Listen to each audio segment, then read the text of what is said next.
ready for Ewen. That's what I thought. No, you're not ready for Ewen. I'm ready for Ewen. He's our student speaker. I'm pumped. I'm going to do this a lot. And then I'm going to do this.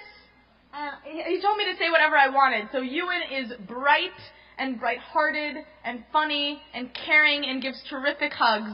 And that's what I love about Ewen. He's going to speak to you now, and I'm going to leave. So applaud him.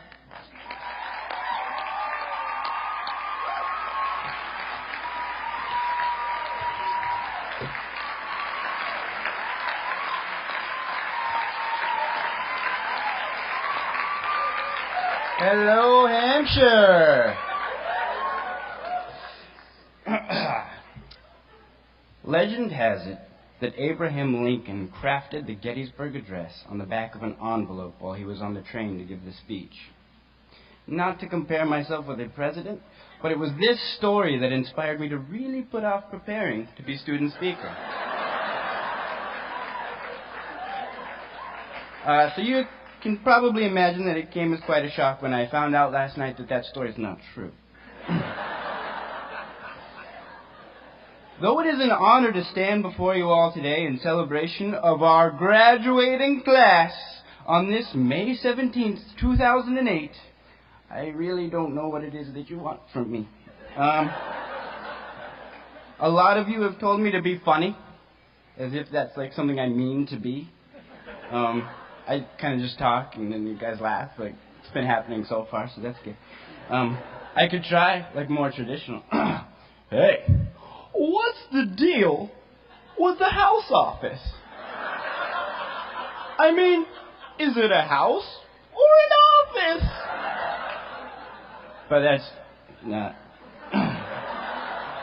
The point is simply that it isn't easy to stand up here and know what to say. I always thought I made it this far as a performer because of my good looks, not my oratory skills. But clearly I was mistaken, right?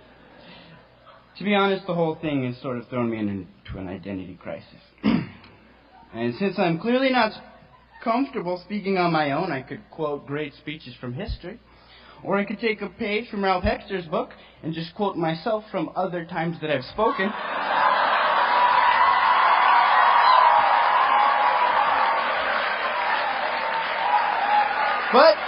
But I know that the key to a good speech is to be original and moving.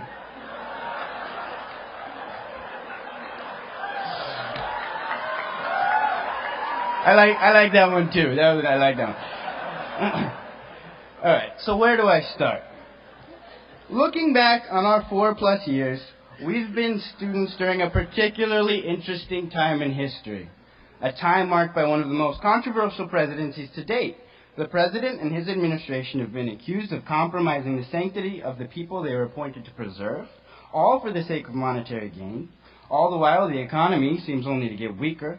More and more individuals are coming forward and expressing that they feel less safe despite major increases in security, and the overwhelming majority agree that it seems the poor get poorer as the rich stay rich. And that's just Hampshire. Hello! Add that to what's been going on in the country at large and the picture gets really crazy. Is that my job today? To stand here and reflect in a very general way about what has happened over the past 4 years as I see it? Is that what will leave a lasting impression on this most joyous occasion? Or perhaps I should attempt to impart some wisdom on the community that will remain here for the years to come. I could tell my underclass colleagues and the future students of Hampshire College things like, it really is true that Hampshire is what you make of it. It's a beautiful program, but you will only get as much out of it as you put into it. I could tell them how everyone told me that, and I wish I had listened because it turns out to be totally true. And now, standing in front of this many people, it dawns on me that I should have put more into this speech. I could suggest that everywhere they go, they think about the footprint they leave behind and think about the fizz plant worker who has to clean it up.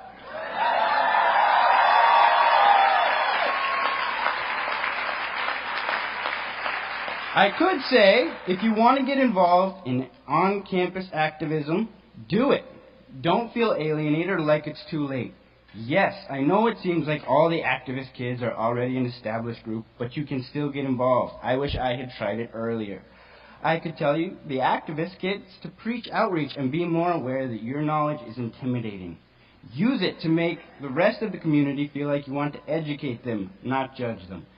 Far too often I've seen examples of people being afraid to join causes because they feel belittled or stupid when they were simply trying to live non sati scire. The Hampshire College community is simultaneously one of the most supportive environments I've ever been in and one of the most damagingly judgmental. Remember, we are all here to learn, and there are no stupid questions. Sure, some questions are actually really very stupid. But aren't those the kind that should receive the most hospitable answers? I don't know. Maybe that's a dumb question. I could go on and on, but who am I to think that I can impart wisdom? I would have to be a total egomaniac to stand up here and say that stuff I just said. One thing I thought of is that I could offer a critique of the college's institutional shortcomings.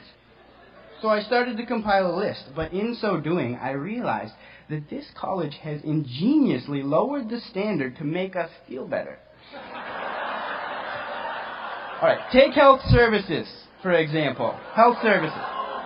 Sure, it's completely removed from the central campus. Sure, they told me Tylenol would cure my strep throat. Sure, it cost me $100 at UMass Emergency Health Services to get the actual medication I needed.